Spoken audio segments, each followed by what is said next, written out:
এই সমাজের মধ্যে যারা সুদ খায় তাদেরকে আমরা কঠিন ঘৃণা করি, কিন্তু রাসূল পাক সাল্লাল্লাহু আলাইহি ওয়াসাল্লামের হাদিস হলো যে সুদ খায়, যে সুদ দেয়, যে সাক্ষ্য থাকে, যে লিখে সমান অপরাধী। কথা বলেন ঠিক না? খাচ্ছেন নাই কিন্তু দিচ্ছেন তো। আপনি সুদ খাচ্ছেন, আপনি সুদ দিচ্ছেন, ওই খায় যে অপরাধী আপনি দিয়েও সেই অপরাধী সমান। আল্লাহর নবী বলেছেন, নাউযুবিল্লাহ।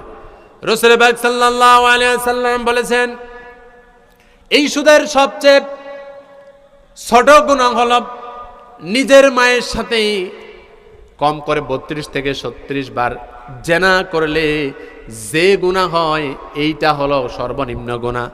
সর্ববৃহৎ সুদের গুনাহ হলো যে ব্যক্তি 1 টাকা সুদ খায় সে নিজে নিজে ঘোষণা করলো আল্লাহ তাআলার সাথে সংগ্রামের জন্য, জিহাদের জন্য। প্রিয় ভাইরা, সমাজ চক্রবৃদ্ধি হারে সুদ বেড়ে চলেছে।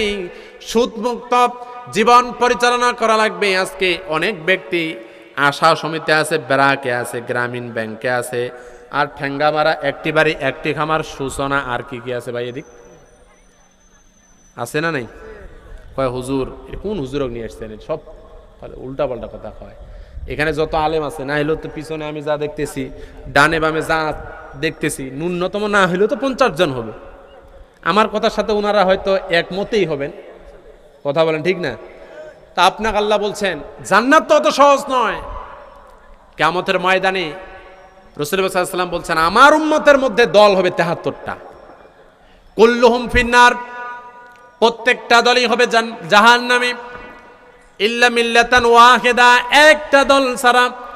আল্লাহর নবীকে জিজ্ঞাসা করলেন সাহাবীরা, ওগো আল্লাহর নবী, ওগো আল্লাহর রাসূল, কোন ব্যক্তিরা ওই 1 নম্বর দলে থাকবে, কারা যাবে জান্নাতে?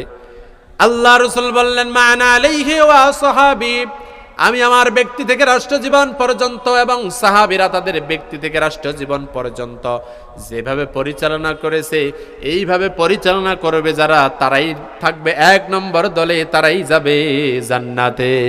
সুবহানাল্লাহ। আপনি যদি জান্নাত যেতে চান তাহলে এই সুদকে আপনাকে বর্জন করা লাগবে। হয়তো চিন্তা করেছেন আপনি সুদের উপর লোন নিয়েছেন, সুদের উপর টাকা নিয়ে বাড়ি করছেন। প্রিয় ভাইয়েরা আমার, এই বাড়ি আপনার আমার জন্য পরীক্ষা, স্ত্রী এবং সন্তান আপনার আমার জন্য পরীক্ষা। স্ত্রী এবং সন্তান কি পরীক্ষা? বলেছেন ইয়াউমা লা ইয়ানফাউ মালু ওয়ালা বানুন ইল্লা মান আতাল্লাহু বিকলবিন সালিম। আল্লাহ বলেন তোমার সন্তান, তোমার স্ত্রী, তোমার কোনো কিছুই কাজে আসবে না, শুধুমাত্র কলবে সালিম ছাড়া তোমার কোনো কিছুই কাজে আসবে না। এই জন্য কলবে সালিম অর্জন করার দরকার আছে না নাই? আপনি এই যে সুদ খাচ্ছেন, আপনি যে নামাজ কাজা করতেছেন, আপনি যে ঘুষের সাথে জড়িত, আপনার স্ত্রীকে গভীর রাত স্ত্রীকে যা বলবেন, আচ্ছা আমি যে সুদের সাথে জড়িত, সুদে যে টাকা নিলাম এবং সুদের যে টাকা যে খাচ্ছি, স্ত্রী রে তুমি কি আমার একটা পাপের ভাগী হবা? আজকে একটু বাসা যা বলবেন, কি বলবেন তো নাকি ইনশাল্লাহ? কে কে বলবেন একটু হাত তোলেন তো আপনাদের স্ত্রীদেরকে। বিয়া করছিস তুই? না না, আমি সুদের কথা বলছি না, আদার্স যতগুলো পাপ আমাদের দ্বারা সংগঠিত হয়, তারা যদি একটু বাসা যায় বলেন আপনার স্ত্রীকে, আপনার সন্তানকে যে একটা পাপের ভাগী কি তুমি হবা? কেউ কি হবে? হবে তো দূরের কথা। এই ঈদে একটা 4000 টাকা দামে শাড়ি চাইছে, একটা ওই মেসকির কাপড়, একটা বরখা আর একটা 3 পিস চাইছে, টাকার অভাবে 3000 টাকা দিতে পারেন নাই, দিছেন 2000 টাকার দামে। ওই কয় তোর জীবনে আসে রে খেতা বালিশ। কথা বলেন কি বানাই করছি না?